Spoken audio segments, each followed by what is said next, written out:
میں مختصراً آپ کے سامنے کچھ باتیں عرض کرنا چاہتا ہوں۔ اللہ رب العزت نے انسان کی جو تخلیق فرمائی، انسان کو جو پیدا کیا، اس کی زندگی کا جو مقصد بیان کیا گیا ہے، قرآن پاک میں اللہ تعالیٰ نے فرمایا وَمَا خَلَقْتُ الْجِنَّ وَالْإِنسَ إِلَّا لِيَعْبُدُونِ، جنات اور انسانوں کو میں نے صرف اپنی عبادت کے لیے پیدا کیا ہے۔ جس چیز کو جس مقصد کے لیے بنایا گیا ہے، اسی مقصد پہ اس کو عمل کرتے رہنا چاہیے۔ جہاں وہ چیز اپنے مقصد پر عمل چھوڑ دیتی ہے تو پھر وہ کباڑ کے قابل ہو جاتی ہے۔ کوئی مشین اگر گھر پر لائے ہوں، مسالہ پیسنے کی مشین، مکسر، اگر وہ اپنا کام نہیں کر رہی ہے تو پھر وہ مشین گھر میں رکھنے کے قابل نہیں ہوتی۔ واشنگ مشین کپڑے دھونے کے لیے استعمال کی جاتی ہے، اور اگر وہ کپڑے دھونا ہی چھوڑ دے تو وہ اپنا مقصد چھوڑ چکی ہے، اب اس کی جگہ بھنگار میں یا کباڑ خانے میں ہی ہوتی ہے۔ انسان جب اپنی زندگی کا مقصد بھول جاتا ہے تو پھر اس کی بھی دنیا میں رہنے کا کیا حاصل ہے؟ اللہ تعالیٰ نے جس مقصد کے لیے اس کو بنایا تھا، اب یہ مشین اس مقصد پہ نہیں چل رہی ہے تو پھر اس کے لیے جہنم کا ایندھن تیار ہے، جہاں پر اس کو ہمیشہ کے لیے بیچ دیا جاتا ہے۔ عزیزان گرامی وقار، میں ایک بات آپ سے یہ عرض کرنا چاہوں گا۔ اللہ کے نبی صلی اللہ تعالیٰ علیہ وسلم نے اسی لیے بار بار ہمیں تنبیہ فرمائی کہ جو چیز ہمیں ہمارے مقصد سے پھیرتی ہے وہ کون سی چیز ہے، کس لیے انسان غافل ہوتا ہے اور کیوں بھٹک جاتا ہے، کون سی چیز ہے؟ تو نبی پاک صلی اللہ علیہ وسلم فرماتے ہیں، میں میرے بعد اپنی امت سے اس بات کا اندیشہ نہیں رکھتا کہ یہ کافر ہو جائے گی، مشرک ہو جائے گی۔ حضور فرماتے ہیں مجھے اس کا ڈر نہیں ہے کہ میری امت مشرک ہو جائے گی، کافر ہو جائے گی، لیکن اندیشہ اس بات کا ہے، ڈر اس بات کا ہے کہ تم پر دنیا پھیلا دی جائے گی اور تم دنیا سمیٹتے سمیٹتے اللہ رسول کو بھول جاؤ گے۔ آج یہ پوزیشن پر جو مسلمان آیا ہوا ہے، امت مصطفیٰ کی یہی حالت ہے کہ دنیا اس قدر حاوی ہے کہ وہ اپنے آرام اور سکون کو چھوڑنا نہیں چاہتا۔ جو کمفرٹ زون میں جینے کا عادی ہو گیا ہے، اسے آج مشکلات کا سامنا کرنے کی ہمت نہیں ہے۔ آج میں محسوس کرتا ہوں میرے عزیزوں، جب رسول پاک صلی اللہ تعالیٰ علیہ وسلم کی عزت کی بات پر، قرآن پر، اسلام پر، دین پر اور اللہ کی ذات پر حملے ہوں تو لوگ آئیں کائیں کرتے رہتے ہیں، ابھی اپنے دائیں بائیں دیکھتے رہتے ہیں کہ میری سیفٹی کتنی ہے، میری سیکیورٹی کتنی ہے۔ چھوٹے سے لے کر بڑا آدمی ہر ایک یہ سوچتا ہے کہ خواہ مخواہ اس مسل میں اپنا سر کیوں رکھنا، کیوں اپنی جان کو جوخم میں ڈالنا ہے، میرے بھی بیوی بچے ہیں اور سب مشکل میں پڑ جائیں گے۔ یہی دنیا میں کمفرٹ زون میں جینے کی خواہش اس کو بزدل بنا دیتی ہے اور اپنے راستے سے اسے ہٹا دیتی ہے۔ کبھی کبھار یہ بھی تو سوچا ہوتا کہ بیوی بچے اور گھر بار اور جائیداد اور بزنس صرف ہمارے نہیں، صحابہ کے بھی تھے، جو رسول پاک صلی اللہ تعالیٰ علیہ وسلم کے سچے غلام ہیں۔ ان کی بھی جائیدادیں تھیں، ان کے بھی مال و اولاد تھے، ان کی بھی بیوی بچے، لیکن کبھی عظمت مصطفیٰ اور دامن مصطفیٰ کے بیچ دنیا کی کسی چیز کو انہوں نے کبھی آنے نہیں دیا ہے۔ ہم ساری چیزوں کو پہلے مقدم رکھتے ہیں کہ کیا ہوگا۔ میرے عزیزوں، ایک صحابی رسول کی بات اگر عرض کروں، ابو دحدہ، ایسے مالدار صحابی تھے جن کا باغیچہ پورے مدینے میں سب سے قیمتی باغیچہ تھا، سب سے قیمتی باغیچہ تھا، اور ان کے باغیچے کی کھجوریں سب سے مہنگی کھجوریں۔ ابو دحدہ کے باغیچے کی شہرت تھی مدینے میں، مسجد نبوی میں بیٹھے ہوئے تھے۔ حضور پاک صلی اللہ تعالیٰ علیہ وسلم کے پاس ایک مسئلہ آیا تھا، ایک یہودی کا اور ایک مسلمان کا، ایک دوسرے صحابی کا۔ اس یہودی کے اور مسلمان صحابی کے درمیان جو مسئلہ وہ تھا ایک درخت کو لے کر کے، کھجور کے درخت، وہ یہودی کے آنگن میں تھا جس کی کھجوریں اس صحابی کے گھر پہ گر جاتی تھی. انہوں نے خریدنے کے لیے کہا، وہ دینے کو راضی نہیں تھا. یا اس طرح کا ایک مسئلہ اور بھی ہے. اللہ کے نبی صلی اللہ تعالی علیہ وسلم نے رغبت دلائی، کوئی ہے جو یہ ایک درخت خرید کر کے میرے اس صحابی کو دے دے، اسے میں جنت کا باغیچہ دوں گا. تو اس وقت ابو دہدہ کھڑے ہوئے، کہا یا رسول اللہ صلی اللہ تعالی علیہ وسلم، میں سودا کروں گا اس یہودی سے. ایک ہی درخت تھا اس کے آنگن میں. اس سے کہا کہ کتنے میں تو یہ درخت بیچے گا؟ میرے نبی کی بات ہے، حضور کا فرمان ہے، میں خریدوں گا. اس نے کہا میں بیچنا نہیں چاہتا اس کی قیمت، کیونکہ اسے پتا تھا ان کی کمزوری ہے. ابو دہدہ نے کہا کیا تجھے پتا ہے مدینے، اوالی مدینے میں ابو دہدہ کا باغیچہ؟ کہا اس کو کون نہیں سنا ہے، مدینے کا ہر بچہ جانتا ابو دہدہ کے باغیچے کی شہرت. کہا اگر میں وہ باغیچہ اس درخت کے بدلے دے دوں تو کیا تو یہ درخت مجھے دے گا؟ اس نے کہا یہودی نے پاگل ہو گئے ہو، کیا بات کر رہے ہو؟ ایک درخت کے بدلے وہ اتنا قیمتی باغیچہ جس کی کھجوریں پورے مدینے میں مشہور ہوں. ابو دہدہ نے کہا اس باغیچے سے زیادہ قیمتی میرے مصطفیٰ کا فرمان ہے. میرے لیے نبی پاک کی عزت اور ان کی حرمت اس سے کئی زیادہ بڑھ کر کے ہے. اس یہودی نے کہا کون نہ کہے گا سودا، اگر تم صحیح میں مجھ سے مذاق نہیں کر رہے ہو تو ابھی میں یہ درخت دیا اور باغیچہ دو. ابو دہدہ نے کہا تو نے ابھی دیا، میں نے بھی یہیں سے دے دیا، باغیچہ بیچ دیا اور ساری چیزیں یہیں پر طے کر کے اپنے باغیچے پر آتے ہیں. باہر دروازے پر کھڑے ہیں، باغیچے کے پھاٹک پر. ان کی بیوی، ان کی بچے، گھر اندر بنا ہوا ہے باغیچے کے اندر جو ٹھنڈی حاصل کرنے کے لیے خوشنما، باغیچے کے اندر خوشنما محل بنا ہوا ہے.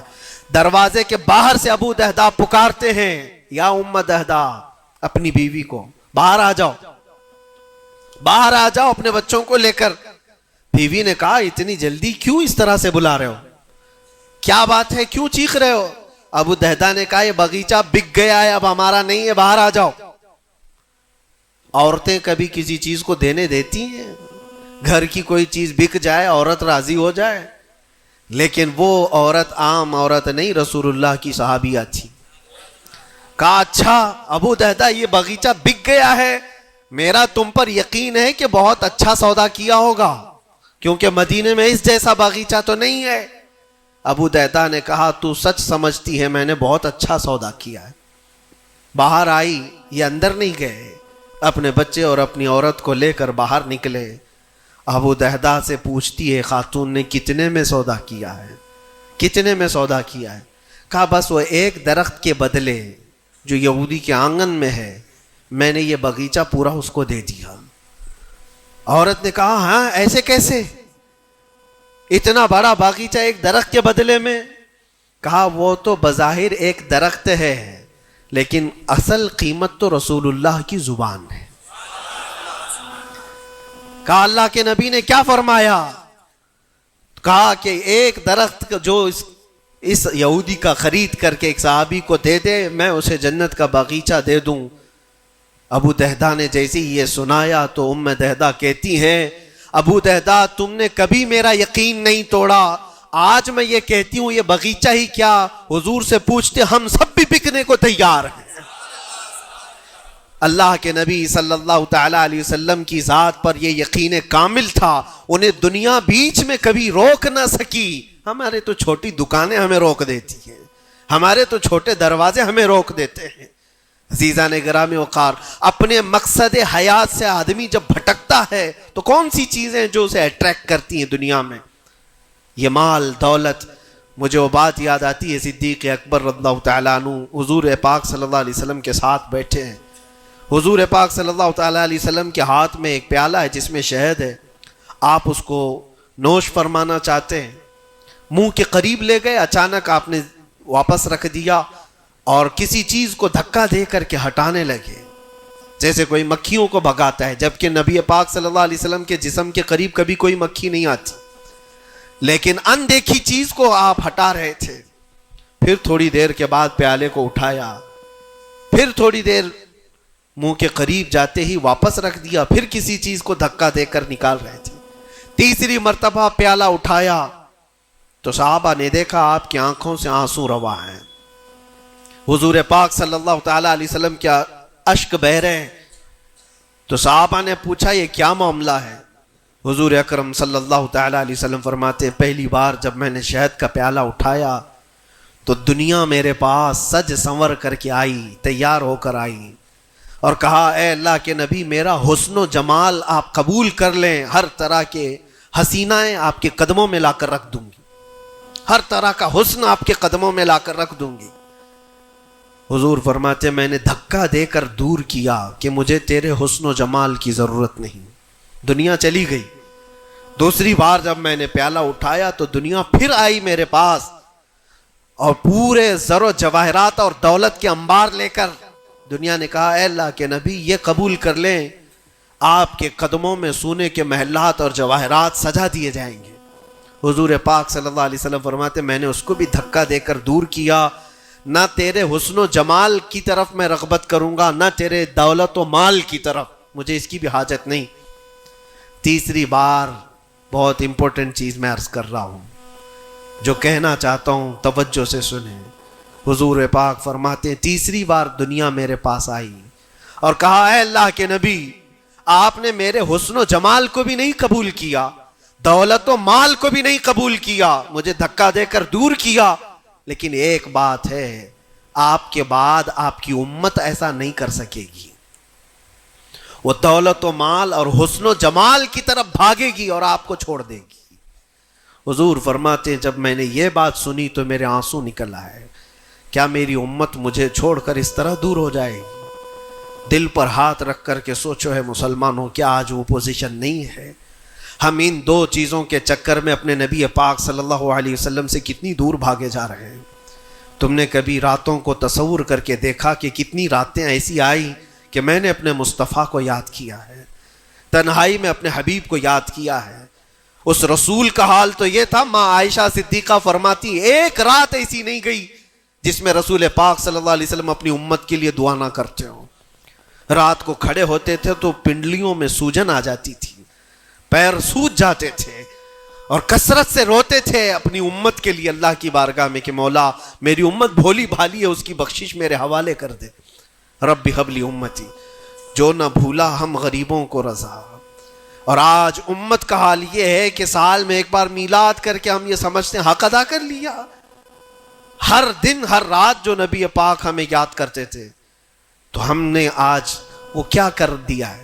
یہی دو چیزیں ہیں جو انسان کو اپنے مقصد حیات سے ہٹاتی ہیں، اپنے راستے سے ہٹاتی ہیں.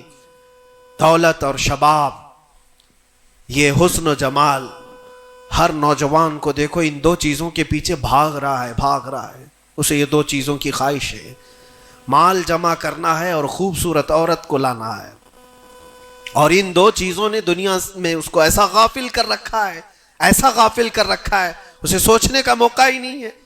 جب اس کے سامنے کہا جائے تیرے نبی پاک کی عزت کی بات آئی ہے، کہا وہ دیکھ لیں گے، مولانا لوگ تو ہیں نا، علماء اکرام اپنا کام کریں گے. کل قیامت کے دن کیا منہ لے کر کے حضور کی بارگاہ میں کھڑے ہوگے؟ کس منہ سے حضور کی بارگاہ میں کھڑے ہوگے کہ میری سفارش فرما دیں اے اللہ کے نبی؟ کس منہ سے حضور کی بارگاہ میں آئیں گے کہ اے اللہ کے نبی میری شفاعت کر دے؟ کیا اس بات کا احساس نہیں ستاتا کہ اللہ کے نبی اگر مجھے پوچھیں تو اسی جگہ سے آتا ہے جہاں روز مجھے گالیاں دی جاتی تھی اور تو سن کر کے کباب کھایا کرتا تھا، تو روزانہ اپنی مستیوں میں مست تھا. اٹھو وہ گر نہ حشر نہ ہوگا پھر کبھی، دوڑو کہ زمانہ چھال اپنی چل گیا. آج تمہیں میں جگانے آیا ہوں اور بیدار کرنے آیا ہوں. زندگی کا مقصد یہ تھا کہ اللہ اور اس کے رسول کو راضی کرو، نہ یہ کہ تم دنیا کو راضی کرنے کے چکر میں اپنے اللہ اور اس کے رسول کو بھول گئے.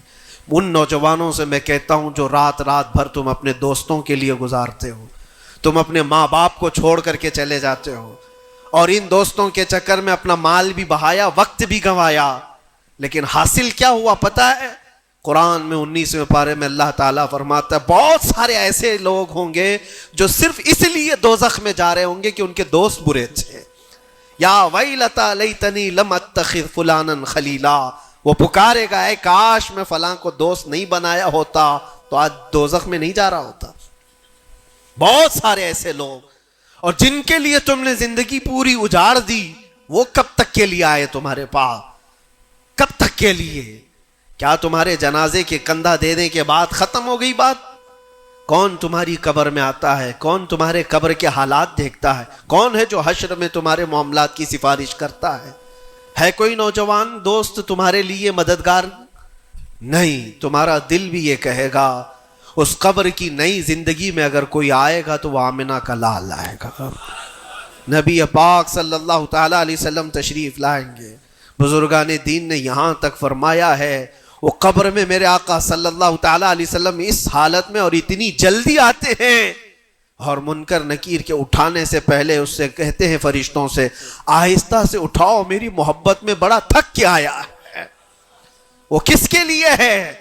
جو محبت مصطفیٰ میں تھکا ہوا ہو اس کے لیے ہے. وہ نہیں جو عیش و عشرت میں شباب و کباب میں یہاں تھک کر کے گیا ہو. وہاں پر بھی بزرگوں نے فرمایا قبر میں حضور پاک صلی اللہ تعالی علیہ وسلم کچھ لوگوں کی، کچھ مومنین کی قبر میں ایسے بھی حالات ہوں گے کہ جب فرشتے اس کو اٹھا کر جھنجھوڑ کر پوچھ رہے ہوں گے بتا ان کے بارے میں کیا کہتا تھا دنیا میں، حضور اپنا چہرہ پھیر لیں گے. حضور فرماتے ہیں خبردار میری طرف مت دیکھنا، اس لیے کہ دنیا میں تجھے میرا چہرہ پسند نہیں تھا. جس کو پسند کرتا تھا اس کو آج بلا لے. تمہارے پاس کوئی اور آپشن رہ جائے گا قبر میں بلانے کے لیے کسی کو؟ اپنی زندگی کا مقصد سمجھ لو. جتنے لوگ ڈائیورٹ کرتے ہیں ادھر ادھر ان کی طرف توجہ نہ کرو. کبھی آپ گاڑی چلا رہے ہو، جو لوگ گاڑی میں بیٹھے ہو ان کو اچھی طرح سے معلوم ہونا چاہیے. اگر یہاں سے نکلیں آپ پونا جانا چاہتے ہیں، تقریباً 150-200 کلومیٹر کا فاصلہ ہے. راستے میں بہت سارے مناظر آتے ہیں، بہت سارے اچھے منظر دیکھنے کو ملتے ہیں. کبھی پہاڑیاں ہیں، کبھی درخت ہیں، کبھی جھیل ہے، کبھی کچھ ہے، کبھی کچھ ہے. تو کیا اس راستے پہ گزرتے ہوئے جو چیز اچھی لگ جائے وہیں رک جاتے ہو؟ تمہیں پتا ہے نہیں مجھے تو پونا پہنچنا ہے 2 گھنٹے کے اندر، میرا راستہ آگے، میری منزل آگے ہے. جتنے درخت آئے خوبصورت دیکھ لیا چل پڑا، پہاڑ آئے دیکھ لیا چل پڑا. دنیا کا سفر ایسی ہی ہے، جتنی چیزیں شہوتیں تمہیں اپنی طرف بلاتی ہیں اگر نظر پڑ گئی تو نیچے کرو اور آگے بڑھ جاؤ. تمہاری منزل یہ شہوتیں نہیں ہیں، تمہاری منزل تو اللہ کے نبی کے ساتھ جنت میں جانا ہے. تمہاری منزل وہ ہے. اور جو اپنی منزل کو نہیں پہچانا ہے وہ یہیں پر ڈائیورٹ ہو کر کے رہ جاتا ہے. اپنے اصلی مقصد پر کامیاب ہونے کے لیے ایک فارمولہ میں آپ کو بتاؤں، کیسے بھی حالات ہو. کچھ لوگ یہ سوچتے ہیں کہ زندگی میں حالات بدل گئے، گناہوں کی طرف چل پڑے، کبھی خواہشات نے انگڑائیاں لی، میں نفس کا شکار ہو گیا، فلاں کام کر لیا، فلاں کام کر لیا. کون انسان ایسا ہے جو خطا نہیں کرتا؟ انسانوں میں خطا ہے نبیوں کو چھوڑ کر. لیکن میرے عزیزوں اس کا مطلب یہ نہیں ہے کہ تم مایوس ہو کر کے انہی کاموں میں لگ جاؤ. کل کی رات ہی میں دیکھ رہا تھا یہ موبائل جو تمہارے ہاتھ میں ہے بہت ساری نصیحت کر جائے گا تمہیں. موبائل اپنے ہاتھوں میں لیے رہتے ہو، کوئی بھی آج شاید اس موبائل سے خالی نہیں ہے. آپ کو پتا ہے اس موبائل کا اصلی مقصد کیا ہے؟ کیوں بنایا گیا اس کو؟ فون رابطہ کرنے کے لیے ایک دوسرے کے. یہی بیسک اس کا مقصد، جو بنیادی مقصد ہے وہ یہ ہے کہ آپ کسی سے رابطہ کرنا چاہیں گے، نمبر لگائیں گے، ادھر چلا جائے گا اور آپ بیٹھ کر بات کر لیں گے. یہی بیسک مقصد تو یہ ہے، یہ بنیادی مقصد ہے اس فون کا. میں یہی سوچ رہا تھا یہ فون آج بھی اتنا عقل مند ہے، یہ اپنے بیسک مقصد کو جانتا ہے. لیکن دنیا میں ترقیات کے آتے آتے اس میں بہت ساری چیزیں ایڈ ہو گئی. موبائل کے اندر پھر کیلکولیٹر بھی آ گیا، موبائل کے اندر پھر فوٹو لینے کا کیمرہ بھی آ گیا، ویڈیو بھی آ گئے. اب اس کے بعد چلتے چلتے اب تو سوشل میڈیا پورا آ گیا. اب سوشل میڈیا کی سائٹس بھی آپ کنٹینیو کھول کر کے بیٹھے رہتے. ایک بات مجھے بتانا, سب جانتے ہیں آپ فیس بک دیکھ رہے ہو, انسٹاگرام دیکھ رہے ہو, واٹس ایپ کھولے ہوئے ہو, یا یوٹیوب میں کوئی ویڈیو بھی دیکھ رہے ہو, کچھ بھی کر رہے ہو, لیکن اگر کسی دوست نے آپ کے فون لگایا تو یہ ساری چیزیں بند کرتا ہے اور پہلے گھنٹی بجا کر بتاتا ہے تمہارا فون آیا ہے. موبائل اپنے کام پہ ہے, اس کا اپنا بنیادی مقصد وہ چھوڑا نہیں ہے. اس میں بہت ساری چیزیں ایڈ ہو گئی, اور شاید چاہے جتنی بھی ایڈ ہوں, لیکن فون آنا جانا یہ کبھی بند نہیں کرے گا. جو انکمنگ ہے, فون کسی نے لگایا ہے تو یہ تمہیں بتا دے گا الارم. ہوتا ایسا نہیں ہے, آپ کی ویڈیو چل رہی ہو, یوٹیوب چل رہا ہے, کچھ بھی چل رہا ہو, فون اگر آیا تو وہ چیز روک دے گا اور پھر فون کا الارم تمہیں بتائے گا. یہ اپنے بنیادی مقصد پر چل رہا ہے. تمہاری زندگی میں چاہے جتنی بھی چیزیں ایڈ ہو جائیں, جس وقت اذان ہو جائے تمہیں سمجھ جانا چاہیے میرا مولا بلا رہا ہے. میرے اصلی مقصد کے لیے میں جو دنیا میں ہوں وہ اللہ کی عبادت کے لیے ہے. میرے رب کا فرمان, میرے رب کا اعلان آ چکا ہے, چھوڑو ساری چیزیں. جتنی بھی چیزیں ایڈ ہو جائیں اس چیز کو روکنا. اچھا, اور دوسری ایک چیز یہ بھی ہے اس موبائل کی, میں محسوس کر رہا تھا یہ بہت اچھا ہے بیچارہ, یہ موبائل اپنے مقصد پر کامیاب ہے, اس لیے کہ اس کو کبھی کسی کے ہاتھ میں دو تو ہی گندا بنتا ہے. جب تک اس کو کوئی چلاتا نہیں ہے, تم چلاؤ گے, اندر گھسو گے, بہت ساری چیزوں میں داخل ہوتے رہو گے, پتہ نہیں کیا کیا کھولتے رہو گے, وہ سب چیزیں وہ کرتا چلا جائے گا. لیکن اس کو کہیں بستر پر پٹک کر کے چھوڑ دو, وہ کبھی گندگی نہیں کرتا. خود سے ایسے نہیں ہے کہ وہ ویڈیو کھول کے چالو ہو جائے گا. وہ موبائل خود سے کسی کو ویڈیو نہیں دکھاتا, خود سے کسی کو فوٹو نہیں دکھاتا, لیکن اس کو بستر پر ایسی پڑے رکھے رہو, وہ دوسری گندی چیزیں تو نہیں دکھائے گا جب تک تم ٹچ نہیں کرو گے, لیکن وہاں پڑے رہنے کے وقت بھی فون کسی کا آیا تب بھی بچ کے دکھائے گا. پتہ یہ چلتا ہے اس سے کہ دوسروں کے ہاتھ میں جاتا ہے اور کوئی دوسرا چلاتا ہے تب یہ بے حیائی دکھاتا ہے. تم اس بات کی اپنے آپ کی ذمہ داری لے لو, تم کسی کے ہاتھ کا کھلونا نہ بنو. دوست تمہارے ساتھ کھیلیں گے اور دنیا تمہارے ساتھ کھیلے گی. عیش و عشرت کی تمہاری خواہشات یہ سب دنیا ڈالتی ہے. اگر یہ ساری دنیا سے ہٹا کر اپنے آپ کو اللہ اس کے رسول کے سپرد کرو, دیکھو کبھی تمہاری زندگی میں تمہارے جسم سے بے حیائیاں نہیں آ سکتی, نہیں آئیں گی. یہ جسم اللہ, اس جسم کا مالک کون ہے؟ اللہ ہے. اور ہماری گردنوں کی اوپر اگر کسی کا حکم ہے تو وہ رسول اللہ کا ہے. اگر زندگی میں تم نے یہ طے کر لیا میں اللہ کا بندہ ہوں, اللہ نے مجھے بنایا ہے, میری گردن اللہ کے نبی کی عزت کے لیے ہے, سپرد کر دیا اپنے آپ کو, تو بے حیائیاں تمہارے اندر نہیں آئیں گی. ہاں ہوتا یہ ہے کہ تم نے اپنے آپ کو دوسروں کے سامنے پیش کیا ہے, دوستوں کے سامنے. ارے کس کو تم جان جان کہتے رہتے ہو, تو میری جان ہے, میں تیری جان ہوں. پتہ نہیں کتنوں کو جان کہا ہے اور کوئی جان کسی کے کام کی نہیں ہے, کسی کے کام کی نہیں ہے. لیکن ایک بار جن صحابہ نے کہا فدا کا بھی وہ امی یا رسول اللہ, اے اللہ کے رسول میرے ماں باپ آپ پر قربان, میری جان آپ پر قربان. یہاں دوست کو یا بیوی کو یا محبوبہ کو جان کہا تو بدلے میں اس نے پھوٹی کوڑی بھی نہیں دی ہے. زندگی میں سوائے دکھ اور غم کے کچھ نہیں ملا جان سے. لیکن مصطفیٰ کریم کو جس نے یہ کہا میری جان آپ کے حوالے ہے, اللہ کے نبی نے ان کو ذرے سے اٹھا کر کے آسمان کا تارا بنا دیا. ایک عرب نے آدمی کا بول بالا کر دیا, خاک کے ذروں کو ہمدوش سریا کر دیا. خود نہ تھے جو راہ پر اوروں کے ہادی بن گئے, کیا نظر تھی جس نے مردوں کو مسیحا کر دیا. نبی پاک صلی اللہ تعالی علیہ وسلم کے حوالے اپنے آپ کو کر کے تو دیکھو, پھر تمہیں کہاں سے کہاں پہنچایا جائے گا. آج دنیا مجھے پہچانتی ہے تو میرے باپ کے نام سے نہیں, عظمت مصطفیٰ کے نام سے پہچانتی ہے, قدم مصطفیٰ کی برکت سے پہچانتی ہے. ہم کو اگر کسی نے اٹھایا ہے تو کسی کے باپ نے نہیں, کسی نیتا نے نہیں. میرا تعلق کسی سیاسی پارٹی سے نہیں ہے. میری آج عزت کوئی کرتا ہے تو اس لیے نہیں ہے کہ یہ سیاسی کوئی عہدہ رکھتا ہے, صرف اس لیے عزت کی جاتی ہے کہ نبی پاک کی عزت پر بات آتی ہے تو یہ اپنی آواز کو تو اٹھاتا ہے. جب تک بکے نہ تھے تو کوئی پوچھتا نہ تھا، یا رسول اللہ تم نے خرید کر ہمیں انمول کر دیا۔ اللہ کریم ہم سب کو اپنے مقصد حیات پر چلنے کی توفیق عطا فرمائے، ہماری زندگی